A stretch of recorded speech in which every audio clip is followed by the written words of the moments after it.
Halo teman-teman semua, apa kabar? Semoga sehat selalu teman-teman para pemirsa channel YouTube 78 Family Jakarta, di mana saja berada. Oke teman-teman, pada video kali ini secara khusus saya mau membahas mengenai pakan silase.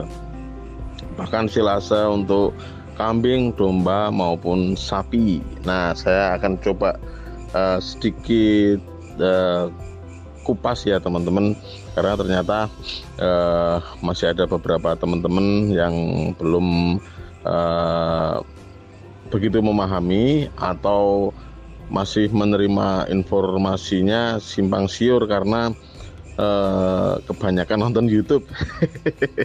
Oke teman-teman, saya akan coba bahas benar-benar dari basic ya, Jadi ini saya coba rangkum beberapa pertanyaan yang sering muncul ketika kami menampilkan video mengenai silase, mengenai pakan silase. Oke teman-teman, yang pertama adalah pakan silase itu apa sih?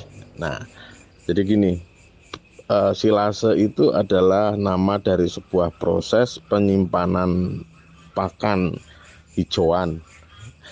Nah, penyimpanan pakan hijauan artinya silase ini fungsinya untuk menyimpan pakan hijauan di saat produksi hijauannya berlimpah. Nah, proses silase ini baiknya bagaimana? Sebelum sampai prosesnya gini ya, bahannya yang dipakai apa saja? Nah, bahan yang dipakai untuk proses silase adalah aneka jenis pakan hijauan ternak kambing, domba, sapi. Nah, aneka jenis pakan hijauan itu ada yang jenisnya rumput, aneka jenis rumput ya teman-teman, dari rumput lapangan, rumput kebun, rumput sawah, rumput budidaya. Rumput budidaya itu mereknya banyak, ada rumput odot, rumput pakcong, gama umami, rumput gajah dan sebagainya. Nah, ini jenis rumput. Dan aneka jenis ramban. Aneka jenis ramban itu ya daun-daun atas, daun-daun yang posisinya ada di atas, bukan jenis rumput. Misalnya daun nangka, daun kaliandra, daun singkong karet, daun mahoni, daun akasia, daun rambutan, daun durian, daun pepaya, daun pisang, daun sawit, daun kelapa dan sebagainya. Nah, ini bahan-bahan utama pembuatan pakan silase. Artinya misalnya teman-teman pas dapat kelebihan pakan hijauan, ini bisa disimpan dengan cara dicacah, kemudian dimasukkan ke wadah kedap udara. Nah, silase ini tidak perlu menggunakan tambahan fermentor seperti probiotik, seperti itu teman-teman. Jadi cukup hanya menggunakan bahan itu saja. Nah, kalau mau dikasih bahan tambahan untuk melengkapi itu boleh. Misalnya bahan utamanya sudah aneka jenis hijauan tadi ya teman-teman, ada jenis rumput dan jenis ramban ya. Terus bahan pakan tambahannya itu adalah jenis-jenis yang mudah didapat, misalnya bekatul, terus misalnya kulit singkong kering, terus misalnya kulit kacang hijau yang segar ataupun yang kering, terus kulit kedelai, terus misalnya limbah-limbah industri seperti ampas jagung, ampas gandum, bungkil sawit, itu semua bisa dijadikan tambahan. Jadi sederhananya seperti ini. Kalau ngomongin makanan manusia ya, silase ini kalau diibaratkan nasi goreng, ini baru nasi dan bumbunya. Nah, kalau ditambahkan dengan berbagai bahan tambahan tadi, bekatul dan teman-teman tadi, ini ibaratnya nasi goreng ada lauknya, telur, sosis, kornet. Nah, seperti itu. Jadi kalau ada bahan pakan tambahannya, maka kualitas silasenya tentu saja lebih baik, lebih bagus, karena pasti kandungan nutrisinya lebih bagus ya. Nah, bagaimana kalau nggak ada pakan tambahannya? Oke, kalau tidak ada bahan pakan tambahannya, usahakan bahan yang di silase itu variannya banyak. Jadi kombinasi antara jenis rumput dan jenis ramban. Semakin banyak variannya, maka semakin baik. Bagaimana kalau hanya tunggal? Oke, kalau hanya tunggal ya apa boleh buat. Karena misalnya, wah ini panen jagung, ada tepung jagung banyak, tapi nggak ada hijauan lainnya karena memang tidak ada. Ya bisa saja. Tapi nutrisinya ya hanya satu, yaitu nutrisi dari tepung jagung tadi. Tapi kalau misalnya, wah saya ini panen jagung, punya tepung jagung yang masih segar, ini saya campur dengan indigo vera, kaliandra, terus dicampur dengan singkong karet, daun kelor, daun nangka, terus ada daun pepaya, ada tambahannya rumput odot, ada tambahannya rumput sawah. Nah, ini kualitasnya lebih baik walaupun tidak ada bahan pakan tambahannya. Nah, terus silase itu apakah perlu pakai probiotik? Nah, kalau silase tidak perlu pakai probiotik ya teman-teman. Nah, ada satu metode supaya bahan silasenya menjadi agak lebih enak dari faktor aroma dan rasa. Itu salah satunya menambahkan bahan pakan hijauan yang sifatnya manis, seperti contohnya tebu. Ini kan manis teman-teman. Jadi tebu ini kualitasnya lebih baik daripada molase, daripada tetes tebu, karena batang dan daunnya ini dicoper sekalian ya. Jadi tinggal mencari jenis chopper yang bisa lembut ya, nanti dicampurkan dengan aneka bahan tadi teman-teman. Terus metode penyimpanannya bagaimana? Setelah bahan-bahan tadi dicacah, jadi aneka jenis bahan tadi dicacah, idealnya pakai mesin chopper ya teman-teman supaya cepat ya. Ini nanti tinggal dimasukkan wadah kedap udara. Wadah kedap udaranya bisa pakai yang lazim, itu bisa pakai tong biru, tong yang sering kita jumpai, ataupun bisa pakai media plastik tapi yang tebal supaya tidak bocor gitu. Nah, alat ini akan lebih sempurna kalau dibantu oleh vakum udara teman-teman. Jadi akan lebih sempurna ketika sudah dimasukkan wadah kedap udara, misalnya medianya plastik, itu nanti di udaranya yang ada di dalam plastik disedot pakai vakum. Jadi kalau disedot pakai vakum, umur silasenya bisa lebih lama lagi.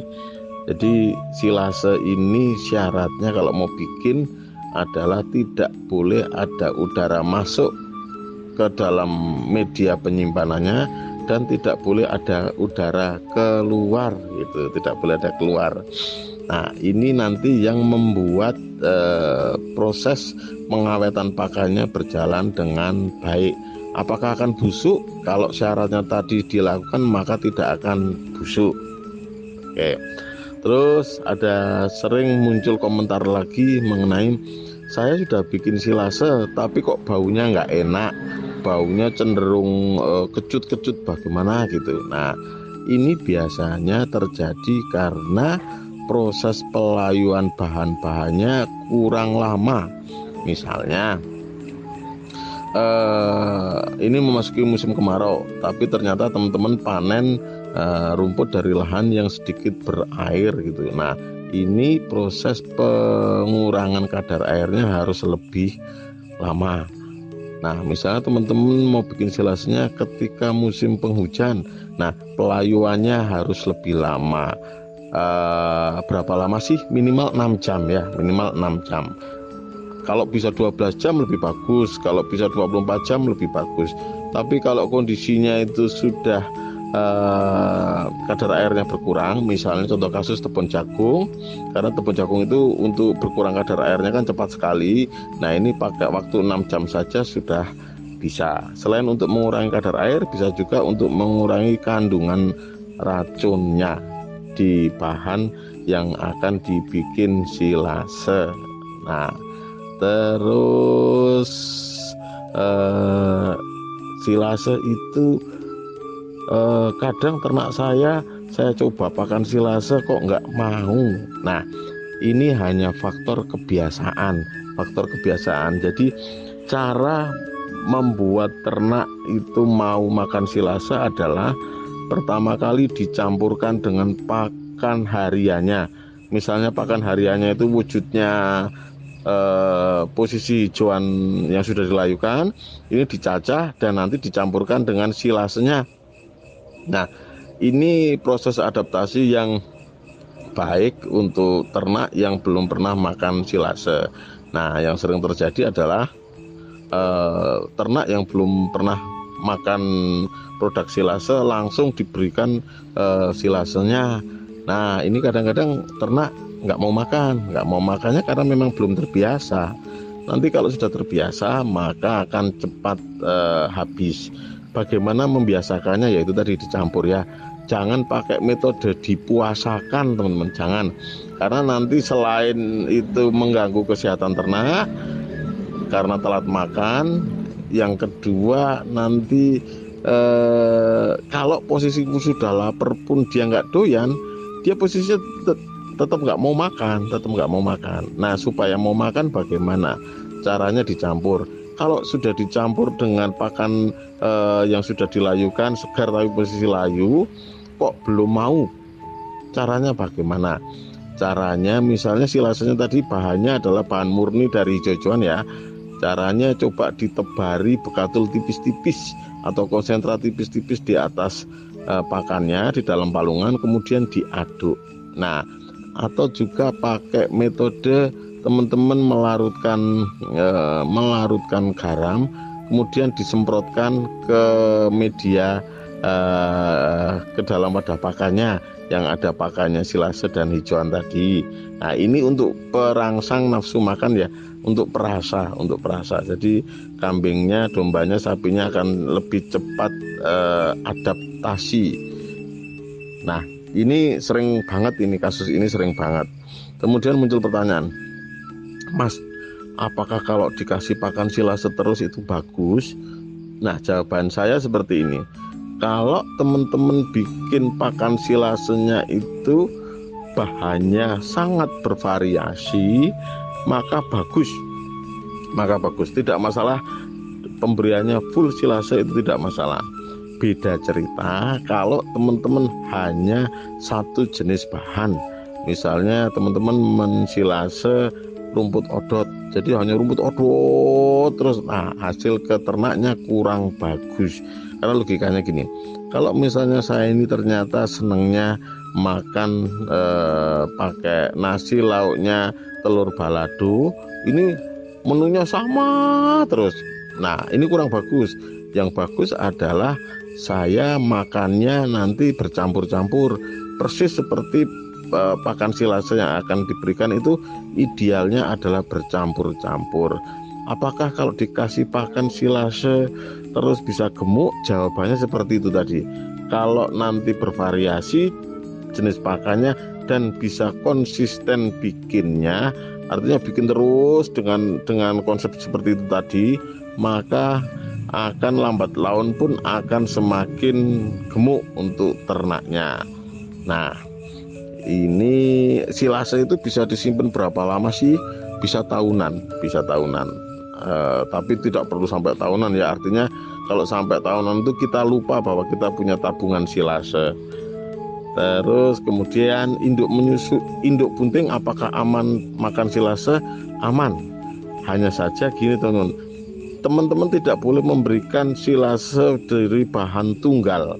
Misalnya hanya silase rumput paknong aja gitu diberikan kepada induk yang sedang bunting, maka nanti ketika lahiran susunya tidak akan produksi atau susunya akan sedikit sekali keluarnya. Nah, ini menjadi bahaya bagi para cempe, karena para cempe ini selama 2 minggu pertama lahiran dia kan hanya mengandalkan air susu dari induknya. Nah, apakah silase bagus untuk cempe-cempe? Jawabannya sama. Ketika pakannya variasi, bahan pakannya variasi, maka pertumbuhan cempe pun akan bisa terjaga gitu. Apa dan bagaimana silase itu tadi ya.